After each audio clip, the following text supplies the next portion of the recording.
They say small business is the backbone of America. So what's the best way to support a small business? It is to learn more about them and share with your family and friends. We interview founders from across the world who have started and scaled their business through the ups and downs, long hours, and the rewards that come from sacrificing their time to build their business. Welcome to First to Arrive, Last to Leave, the journey of an entrepreneur.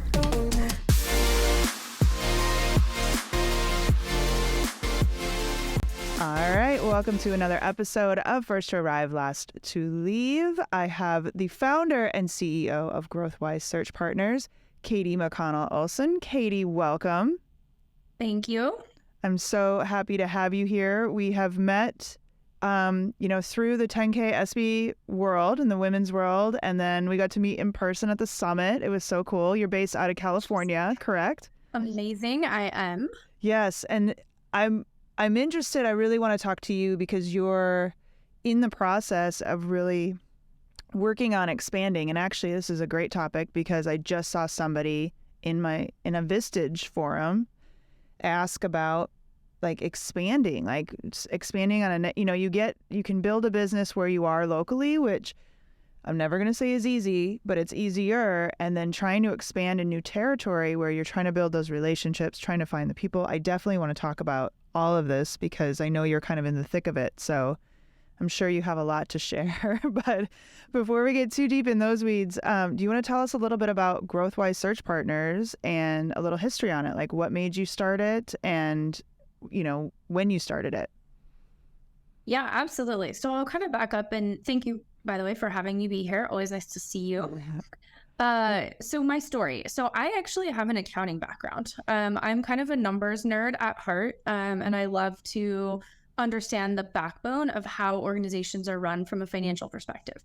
So I got my degree in accounting. I took a foray into the world of public accounting auditing. So I have a CPA license, still have it because I think, worked hard for that, going to keep it, but don't practice accounting anymore. So I hopscotched my way through the accounting world, learning a lot about, as I mentioned, kind of the backbone of this is what makes it tells the story of a company, right? And then kind of ended up by accident landing in recruiting. And at the time I thought, okay, this is going to be an interesting adventure for me to kind of start helping people with accounting hiring. And ultimately I'll find my perfect job as a controller or a CFO, and I'll migrate back into accounting.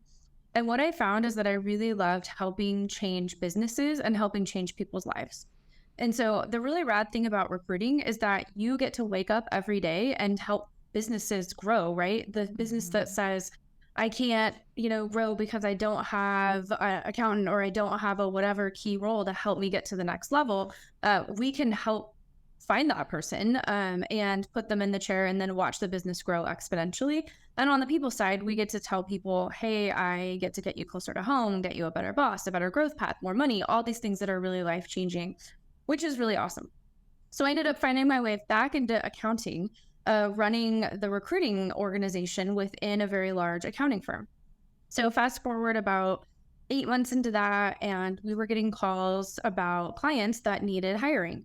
And I said, I have a business opportunity. I feel like we can, start something that will help companies with these challenges. And we're hearing the same things. People aren't sticking. I can't find people. I have a lot of turnover. There's something holistically going on. So let's tackle it like business advisors, not like headhunters.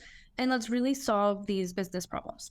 So I started a practice within the CPA firm helping companies hire. And ultimately that CPA firm went through a couple of acquisitions, went from about 60 million to over $1 billion, which, yeah, exactly. My response exactly, but magnify your facial expression by a whole year worth of doing that every day. And so after that year, I said, okay, I'm leaving. Ended up starting GrowthWise in order to basically do just that, create business impact and change lives and, help the trajectory of organizations all over the United States with all kinds of different roles under a non-contingent model. Okay. So did you have a team when you started, or did you go out on your own, went from working in this huge company to solo? So a little bit of both. The one gal that I had a small team with the big company. She actually exited at the same time I did and then ended up joining me. She's actually now a client. She's in Austin, Texas, so in your neck of the woods, if you will. Yeah. And she's back on the accounting side. We've staffed out basically her whole company. So she was kind of my first consultant, ended up leaving, moving out of town, and now she's one of our clients, and we've hired her probably 7 or 8 people in the past year and a half and watched her grow her business, which is awesome. That's cool. Now, do you focus on the accounting world, or do you, like, where's your sweet spot? So we say back office roles, which effectively means accounting, admin, HR, customer service, sales, kind of anything that's in the back of the house and not out in the front lines of the field. With a couple caveats. We do have a little bit of a carve out in engineering. We've done quite a bit of machining lately. So if it's a high volume hiring strategy is strategy. We can adapt a strategy for any type of role, but our sweet spot is really in kind of the back office corporate type roles. Okay. So as you're building this, like, kind of, talk, I always love to hear the starting story, like going from solo, like consultant partner to a team. What was that process like? Were you able to utilize a lot which you had done in the previous corporate world? Were you starting over a little bit? Like, can you talk about navigating that world of building a business? Like, how many years has it been? I should ask that first. So I'm in my 5th year. So Okay. I started in 2018. Okay. So yeah, I mean, it's definitely goes in iterations, and it's really interesting because we watch our clients go through the same thing. If I'm working with a small company where maybe the first hire is usually your executive assistant. In my case, I kind of launched right out of a cannon with a recruiter because I had, someone who came with me. Mm-hmm. But then my next hire was an executive admin. And so I think, you end up being the doer and the chief everything officer, the CEO, right? You're the business development, you're the accountant, you're the admin, you're all the doer, you're all the things. And then as you grow, hiring more people. So having that administrative arm to kind of help manage the calendaring, the scheduling, do the sales enablement, and put me in my highest and best use, which of course we talk about all the time is what's your highest and best use, augment around that so you can really be in your superpower, was my first hire. And then after that kind of started building and growing. And then of course COVID hit. I started in mid 2018, March 2020, of course, the world turned on its axis. And we lost a ton of our clients, a ton of our revenue. It was a really scary time for everyone that runs a company, our clients included. And so then that was okay, well, what are we going to do?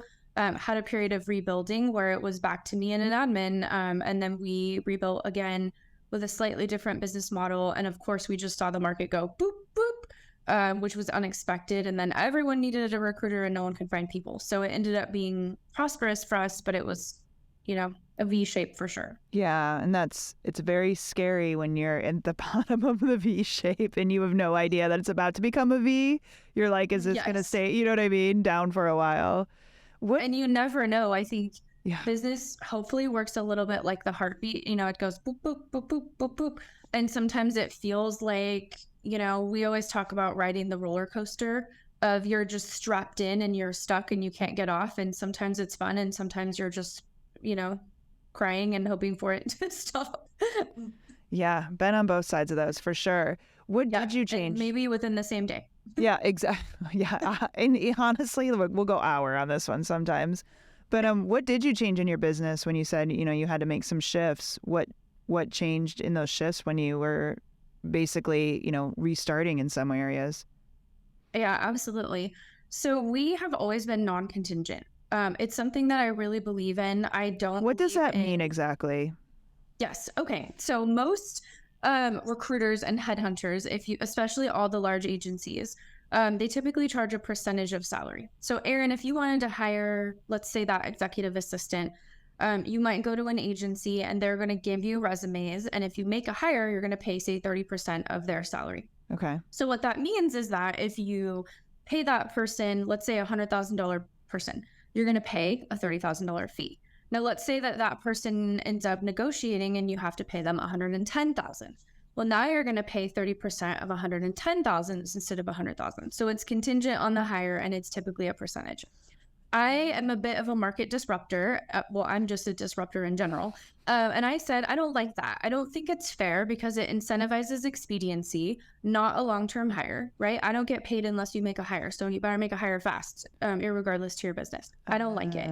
I also don't think that I should charge you more money for doing the same job just because you had to pay someone else more money. I think it's total garbage.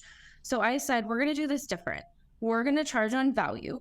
We're going to do a time and materials model, and you're going to pay for the effort that we put into this thing as integrated partners. So we both have skin in the game.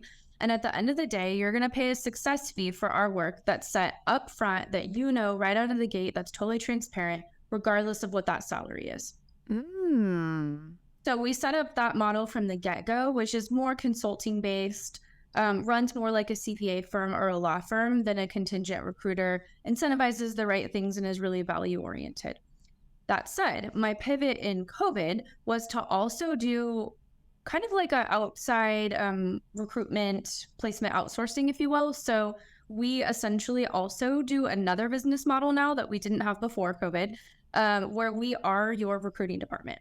So for companies that have somewhere between 1 and 5 hires a month, we are your recruiting department. So we're constantly out there looking for people. We're working recs. It works amazingly well for companies with high growth. We build out process. We set up templates. We do all the things for them, and they pay us on a flat fee month over month on retainer, and we handle everything. That's awesome. Okay. That's good to know on the contingent side. That's really interesting. So not a lot of people in your industry do that? They don't. Interesting. And how has that been is there a lot of education to that? Are people really receptive to it? Like, how do people, because I'd be interested to hear if they're like skeptical. Sometimes they are. It's funny. I actually had a prospect call earlier this week with someone that said, I don't like it. I don't want it. I'd rather pay a contingent. And I thought, well, that was humbling because I don't get a lot of that. Most people like it. Especially, I came from the CPA world. CPAs are still great referral partners because they're on the front lines of watching their, the challenges with their business clients. They like it because it's value oriented. Not everybody does. Mm-hmm. Window shoppers that really want to look at resumes without the commitment of paying somebody tend to not like it. And that's fine. They tend to not be our clients. When we take on a search, we fill the search. We're getting all the way to the finish line. And we have a really good success rate, and our retention is strong. So if you're window shopping, I might send you to a contingent shop and say, you don't want to pay us if you're not really committed to this. But if you're really committed all the way through to being a partner and being really involved in the process, it's more value oriented. We tend to come in at less expensive. Our average is somewhere between 15 and 20% typically. Wow. And if it's more than that, it's because we're in the interview with you. We've given you an interview guide. We've done personality indexing, or we're doing some other value add background check or whatnot that you're not going to get from a regular headhunting shop. Okay. So mixed bag. We'll see as the market evolves to what people favor. I want to work with clients that are really committed to partnership with us and, have as much investment in the outcome as we do. Yeah. No, and it's super interesting too. Like I was just talking to somebody about this earlier where, there's the whole hiring, and I'm old enough now that I can say when I was younger, but when I was younger, like you took a job and you stayed at that job, and even for at least a few years, like you were a jumper if you like jumped around every few years, right? Where now people have no problem with, I started here and now I'm done. Like it's not a good fit. I'm going to leave, I'm not happy here or whatever after a couple months. So that hiring it seems it can be a lot more frequent than you want it to be, even if you do find a great fit or a right fit. And then they, 6 months in, they're like, yeah, no, this isn't a fit. Now back to square one too. So finding that right person to me is just now more important than ever, because people aren't going to stay if it's not working out. They're not going to stick it out at all anymore. Totally. And, one of the other things that we do is, because we're a full, what we call human capital consultancy, we're doing that exit interview for our clients too. So if they leave after 6 months, tag us in. We can find things out because we know how to ask the questions, and they'll tell us things that they're probably not going to tell their direct line manager. So we can kind of look at patterns and go, okay, with an exit interview, you always kind of separate the truth from the untruth. Yeah. There's going to be some of that. And let's look at systemic patterns. Okay, we're seeing a pattern that management is disorganized, or that communication is lacking, or that there's no growth plan. So let's get in front of some of these things so we don't keep seeing that turnover. We can help you with that. And that's kind of unique because it straddles hiring. It's not HR compliance, make sure you follow the law, stay out of jail, stay out of court kind of stuff. It's somewhere in between in like a culture, hiring, retention sort of bubble. Yeah. That's pretty fun. Yeah. No, I love that idea too, of really finding out so you don't keep making the same mistake over and over again. So outside of COVID, you're 5 years in. What other thing, has there been any big pains in your business and really, or obstacles you've had to overcome to get where you are? I mean, obviously COVID's a big one. Okay. But other things happen in business too. I mean, the world shuts down. That's one. But what else have you had to overcome in your business, just in the growth and where you are today? I mean, every day, pains in the business, pains in other places, right? Maybe this is a family show, so we won't talk about that. But it's hard all the time being a small business owner, right? And I mean, this is why I love servicing the kinds of clients that we service. On the low side, we're about, clients that are about 1 million or rapidly growing smaller than that. On the big side, maybe about 200 million. So, I'd consider that fairly small business, right? Mm-hmm. It's a constant struggle between get work, do work, right? When I first started, was very much in the business because I was all the things. And as I've hired a team, Erin, have you ever seen Ted Lasso? I think you're speaking my language. I love Ted Lasso. Yes. I have learned so much about Ted Lasso. And leadership. Yes. Yes. Here's a guy that never, did the thing, and he's motivating all these people and making them do the thing.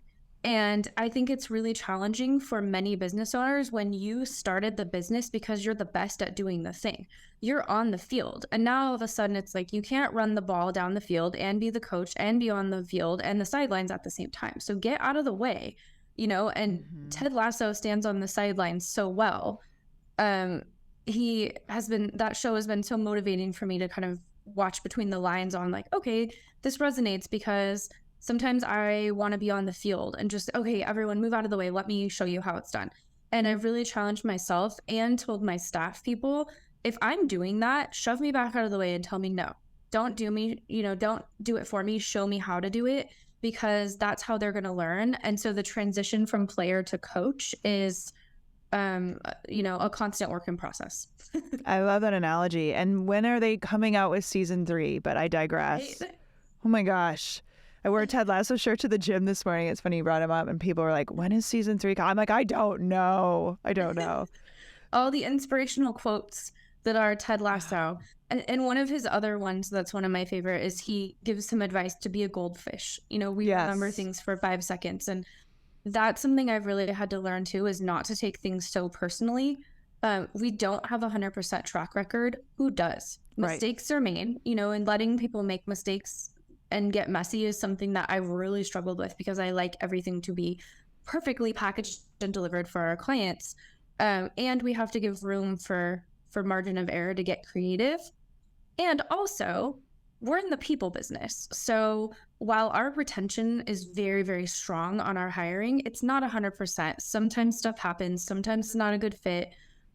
Crazy things happen when you're in the people business. And so not wanting to go drive off a bridge every time something goes awry, and sort of figuring out how to, be a goldfish. Yeah, no, I love it. Now, how about expanding? Because this is not easy. And I'll be honest with you, I've had businesses where I've even tried to expand from, one city to another city. It was a very, small city driven company, but it gets hard because you as a business owner, you can't be everywhere. You can't be in every city you take care of. And as you get to a place where you're expanding across the country, how has that been for you? And what has your strategy been? I know you're putting together networking events to try, just to meet new people, but can you talk about that process and a little bit about those ups and downs within that to trying to expand outside of California? Well, we probably do about 30% of our business in California, and the rest of it is in other metro markets. Okay. So, Wow. Okay. Yeah, so those have been picked partly by way of relationship and partly by way of, where our clients are growing. Mm-hmm. Uh, all of our business is mostly a referral driven strategy or kind of a who do you know strategy. Again, a little bit of a market disruption from how a regular recruiter does business. So with technology, I mean, here we are, right, in two different places. That has been a fantastic way to enable us to do business across different states.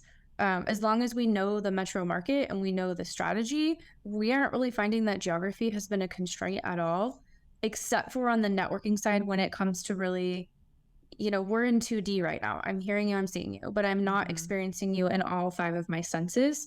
And so there's a little bit of this sort of robbing of the human experience with all of our networking that's happening in the world as a result of this connectedness, right? Yeah. So I don't know that we have that completely figured out yet.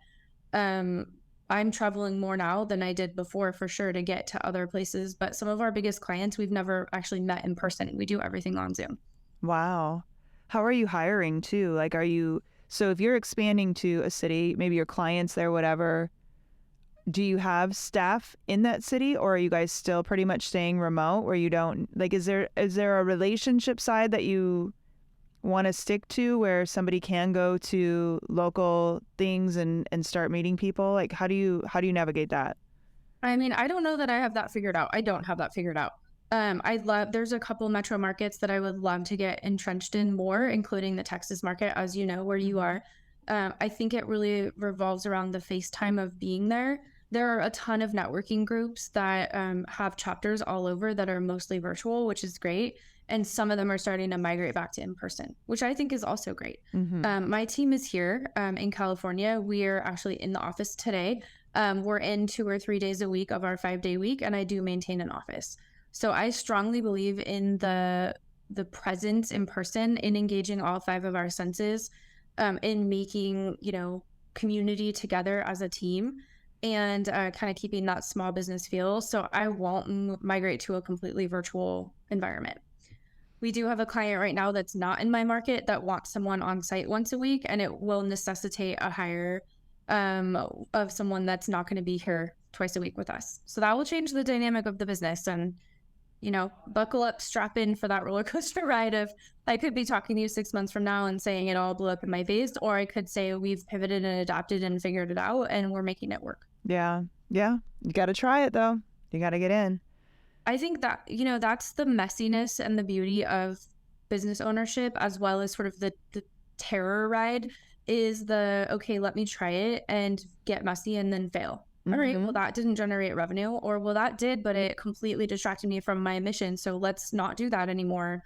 Let's go in a different direction and try something different. Yeah. No, and that's always how I look at it. It's like, okay, if I'm on my deathbed and I look back and I didn't take this chance or didn't try to push into this, and I get like, will it make or break you on a business decision? But if I'll have regrets doing it, I'm going to do it, and that's just how I always go in. Like, I know this could be a big thing for my business. I'm going to do it. Or did I do it because I was scared? And if I'm scared, that's just not enough reason for me not to do it. So I think you got to try it and know it could get bumpy. But and know your numbers, right? Don't do it if the accounting doesn't make sense. That's where my number nerd hat comes in. I'm like, make sure it's not going to sabotage you. Cash flow. But if you can afford it, I mean, what's the worst that's going to happen? The most experience and the best lessons that I have learned have been because of that.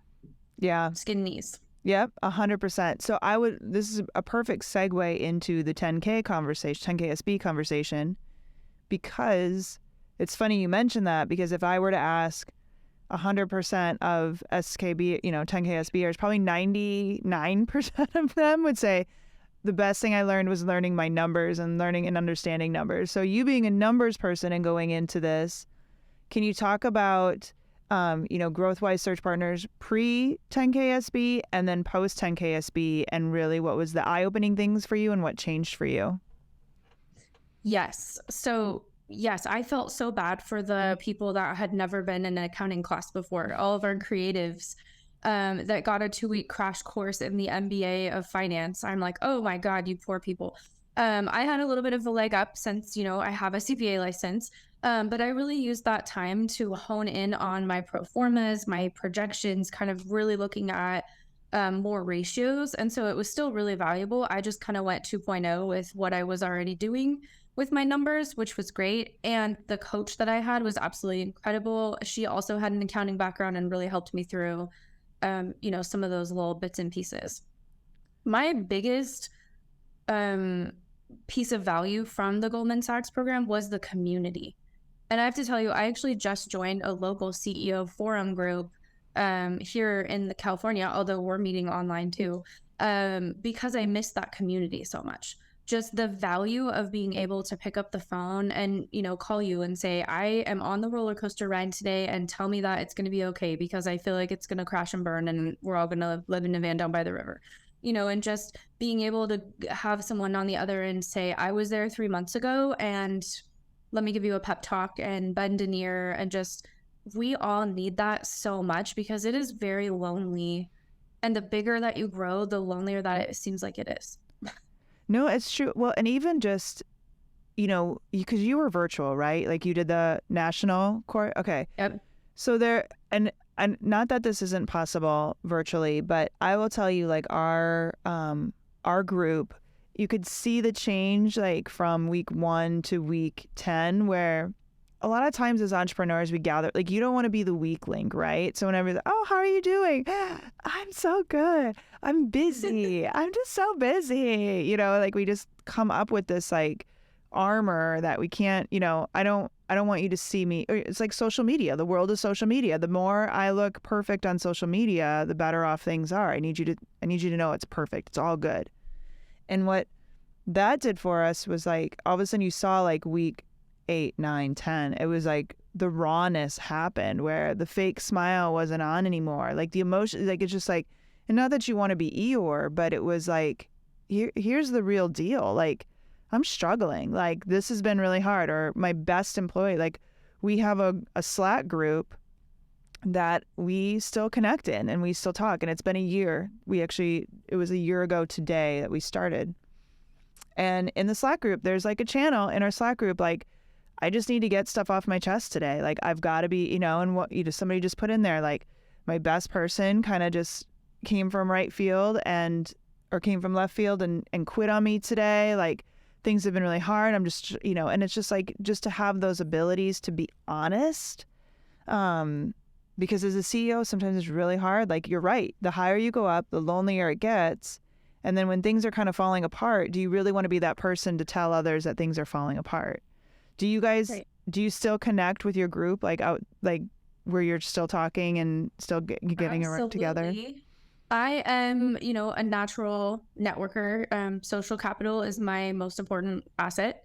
So I lead a monthly Zoom meetup that I host for my cohort. And then we also have a WhatsApp group, and people are constantly, hey, I need a little support today, or what are we celebrating? When big things, someone franchised, so we're all celebrating.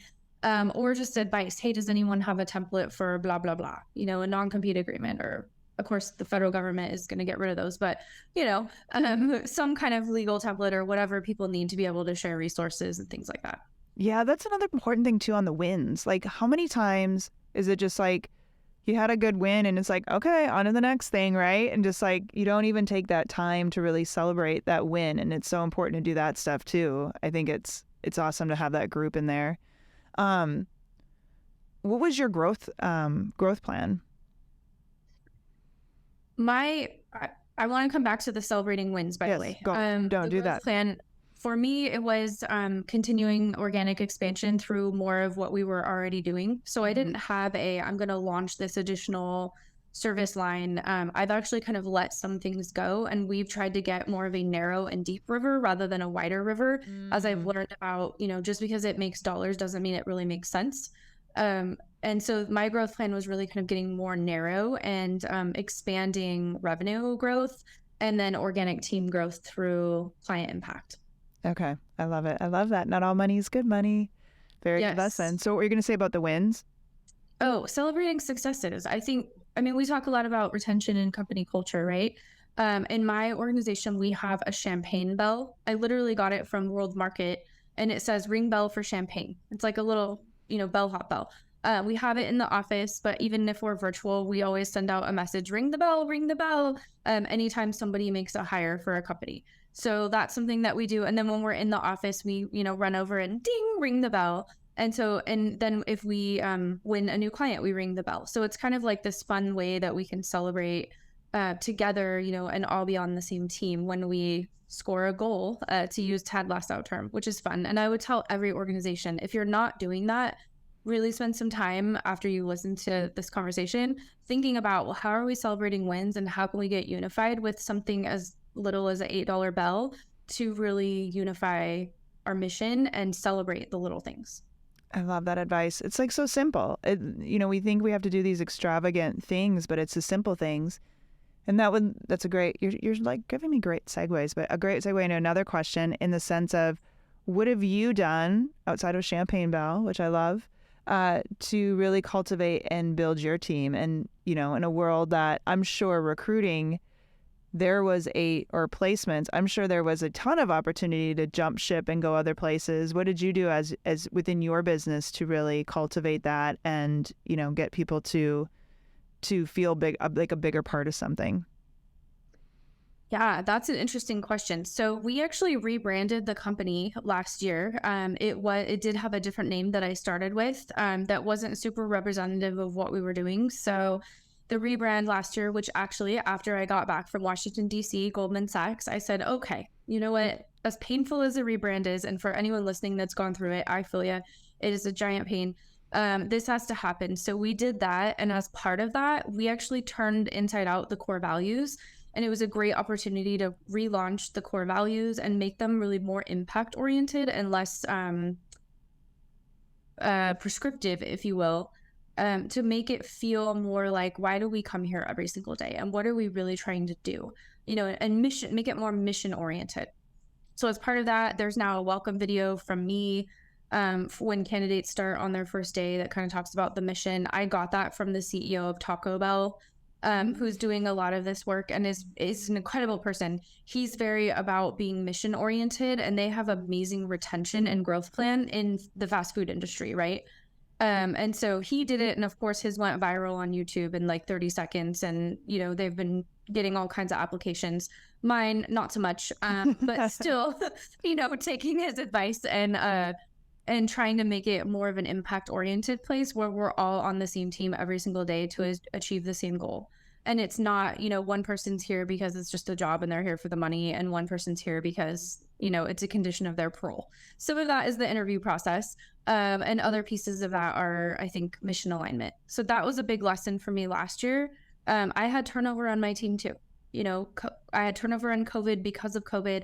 I had turnover after that because of other circumstances. And I learned, stepped on some rakes around what motivates people.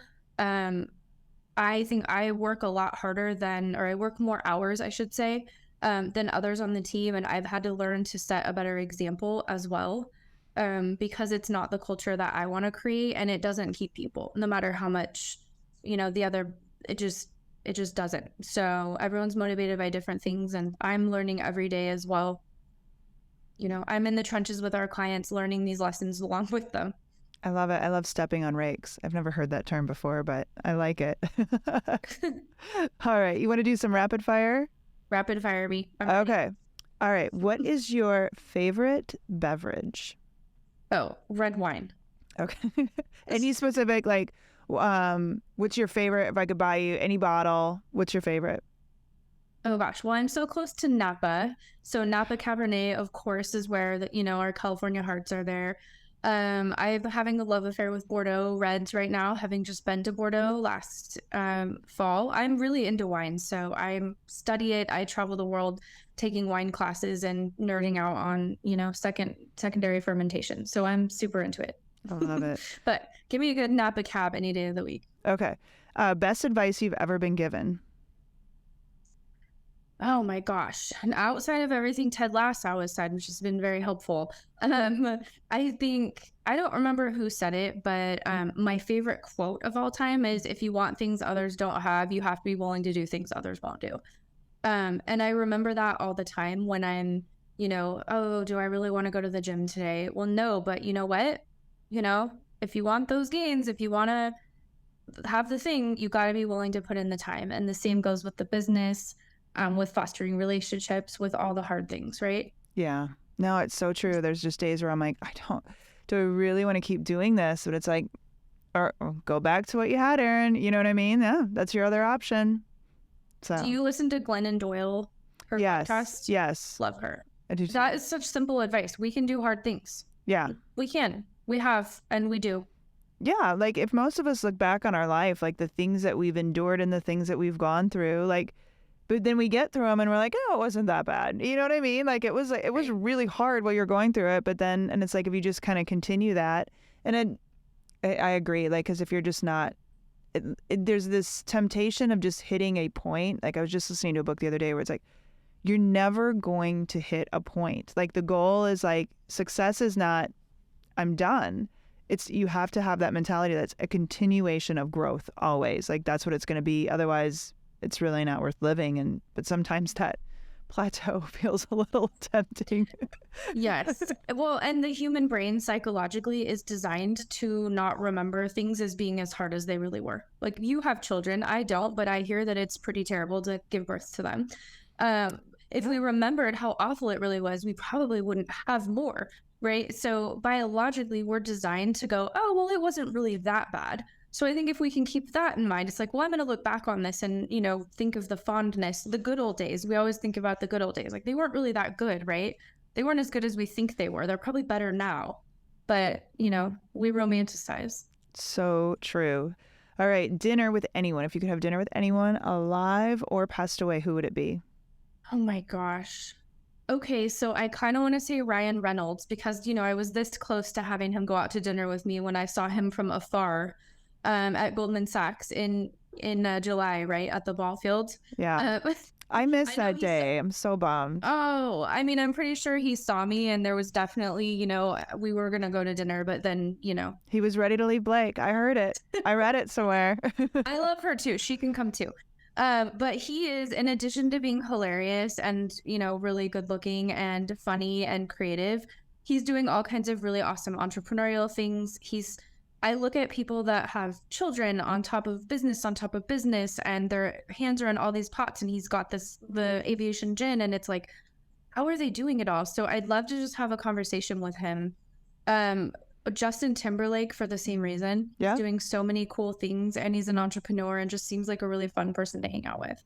Yeah. I just read an article about Ryan Reynolds and Ron, I can't think of his last, or Rob, the buddy that they bought the soccer team and then or the Wales, the soccer team, I think anyway, they were talking about how they've transformed, they put out the TV show, the documentary kind of showing the soccer team, and they've like literally transformed this town where like, this pub owner, like this small business owner was like, it's completely changed now that, and their business is thriving, all that. And just like to be able to have that ability to change people's lives just by doing what you're doing, it just seems so incredible to me. I would love to, to be able to have that kind of impact. Yes. And I think Mindy Kaling also, the comedian, yes. She's amazing. I mean, talk about a market disruptor. She's coming in as a minority female in an industry that's male dominated and just blowing it out of the water, doing things completely not what Hollywood says you should. And she's brilliant and graceful and amazing. And I would love to meet her too. Yeah, she's killing it right now. I love her too. Okay, what's your morning routine? Morning routine. Well, I'm a little spoiled. My husband is in construction. He leaves the house before me. So he brings me a green tea. Put that down for my second favorite beverage. Okay. In the morning. And then I really spend some time returning emails, getting organized for the day. I kind of plan the week and then the day before. So I know what's coming, but I will, make sure there are any fires that need to be put out, do some reading. I find that I write my best marketing content and creative work right in the morning when juices are firing. So that all gets done. Then I hit the day, get showered, try to fix it up as much as works for the day. A couple of days a week, I come into the office with the team. So I really protect that time for meetings with the team. And we have what we call a dashboard every Monday where we talk about the progress of all of our client jobs and who needs what support. The days that I'm not in the office, I protect more for sales activities or networking stuff. I'm an evening workout person. those people, you 5 a.m. people that can get up and work out in the morning, I love you, but my back hurts and I am not in my best shape to be doing that. And I can't. So I work out at the end of the day. I have to be careful. I can't get up too early. Otherwise, I am useless. Like, it completely backfires on me. I have this sweet spot. I get up at 5:30, I do some work, and then I go to a 7 o'clock workout. That's my sweet spot. Even that, like, I don't want to see other people at a workout class before 8:30 in the morning. So I hit the gym a couple days a week at 4:30 or 5.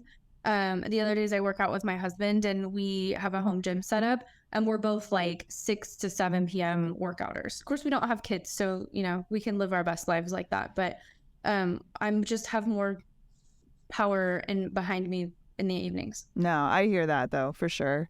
Top bucket list item. Well, I really wanted to go to France, so I just crossed that off the list in Champagne, Bordeaux. So now I want to go to the south of France, and I really want to stay in Tuscany. So that's kind of a bucket list item. A little bit of a random one. I really love octopus. They're incredible. I don't know what you know about them, but they are. I saw the Netflix special. I feel pretty well versed in octopus. Just kidding, but no, I did watch it and I love it. Yes, yeah, exactly. Amazing. So it is my dream to actually interact with an octopus. So if anyone is listening and has a connection, or you own a zoo, please message me and let's have a conversation about it. I would love to meet an octopus. I've studied them and read all about them, and I'm really into them. My office is full of octopus things, so I really want to meet one. That's awesome. That's awesome. And then last, what's your guilty pleasure? And you don't have to feel guilty about it, but what's your guilty pleasure? You know what? This is the most random thing. I mean, I already admitted that my back hurts in the morning, so let me just prove to you that I'm 1,000 years old. I recently got into puzzles, jigsaw puzzles. So my mom does jigsaw puzzles, and I inherited one. Okay, sure, you know, this can be fun. It's been pouring rain in the winter. Why not? I have found it to be the most cathartic, anti-anxiety. It engages your brain. It's fun. You get that win when you find that piece that you haven't, you know. Do you do puzzles? I will. We go into spurts on puzzles, where sometimes there'll be one sitting out for a while and we work on it. I'm digressing, but the problem, my thing with puzzles is that I get obsessed with it, and then it takes up way too much time than it should be. But yeah. Yes, I have found that too. It's like, okay, we're gonna do a puzzle. 6 hours later, we have like 3 card tables out. We're 2 bottles of wine in. It's 2 in the morning. My eyes are bugging out in my head, and my husband's like, "Give it up already! Like, I've got to get it done tonight." You know? I know, it's like section. I just got to get this section done. Yes. But it really is kind of stress relieving, and it's fun. And so lately, that's been my, guilty pleasure of. It's such a rock star lifestyle that I lead with my puzzles, but that's been really fun. I'm not really much of a TV watcher, maybe a little bit, but not so much. I read a lot of business books, so I'm not too exciting in that regard. But I'm liking some puzzles. No, I was laughing because before we started recording, my sound engineer and I, her name is Lindsay, we were talking, and I said, I'm getting old. I'm at the age where I get really excited about all the uses of baking soda. Like, I watch a TikTok and I'm like, oh my gosh, did you know that I could do this with baking soda? Like, I buy baking soda in bulk. I'm like, what has happened to me that like baking soda is my joy? Like, just all the things. Stuff. Yeah, it's just cleaning stuff. I mean, there's just like crazy use. I make my own carpet cleaner. I mean, it's really pathetic how much I love baking soda and love learning about baking soda. So I'll have to look into this. I'm big into DIY too. I just made my own simple syrups for lattes. Ooh. So I like to cook and pair wine and food. So I'm doing a little bit of, DIYing. It was probably $40 to make a $5 coffee syrup. But that's not the point.